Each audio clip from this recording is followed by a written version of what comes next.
வீதி வழி துயரத்தில் தோன்றிடும் காயங்கள் ஆறுமோ?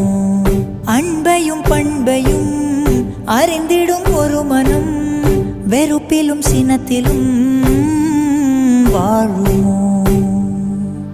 வெளிச்சத்தை தரும் என்ற ஏற்றிய தீபம் ஊர் முழுவதையும் எரித்து விட்டு தீயாயானதேனோ?